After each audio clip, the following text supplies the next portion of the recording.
بخيراتين كنالي باردكين من نام عمر حسنة نوي سيد سليم سيد غريبم ساخانه كمان للصالح 1924 لسدستي سيد غريب برزنزي دا مزرعة حتى يستجبر داما تمني ساخانه كمان 101 صالة لا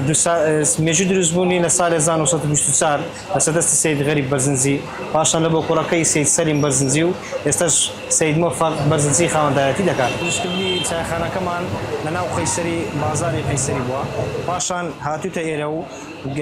روبركي گەورەتر و فراوانتر بووە بەس بە ڕۆیشتنی زەمن و بڕۆنی زەمان ئێستا بۆ سوبوت بێتەوە بەرامبەر لە بەرامبەر باقی شاری کوردەکە خۆمان زیاتر سەردانمان دەکەن و برای عەرەبەکانمان کە دێنن سەردانمان دەکەن گەشتیاری زۆر سەردانمان دەکەن سایەکەمان تام و چێژی خۆی هەیە و هەر لە سەدەکانی 90 و 70 تام و چێژی خۆی هەبووە و ئێستا ئەو چێژەی مایەوە بەڵێ مشتریمانەیە ڕۆژێ 3000 4000 5000 سەردانمان دەکەن بەیانیان نانی بەیانیانمان هەیە ماست و خەیماقمان هەیە وەکو خواردنەوە شایەکەمان هەیە و ماستاوی خۆماڵەمان هەیە و ساتکەرەوەی خواردنی سادوگۆرەکانیشمان هەیە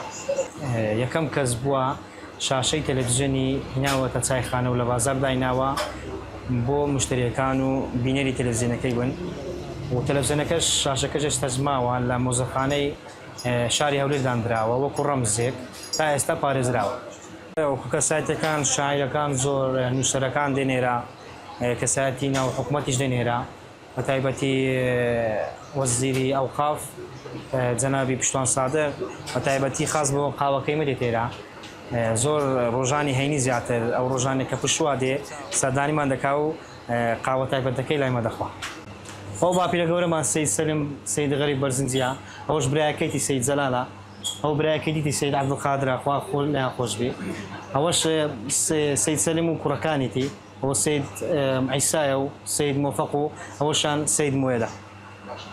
شيء لجيان معي سيد سليم لجيان معي سيد براكاني سيد سليم وسيد غريب لجيان معنا وكرة كانت تسأل أخوي بزاف لجيان. أما جيك للشاغر ده خدي مكان مانكا للاي سيد سليم رحمتي بابير ماني شكر دوا لا صاري 2022 بداخوا وفاتي كريم رفاي كدوا وكو وفاء وكو يادگاري وين كمان لساخاني خمان دوا.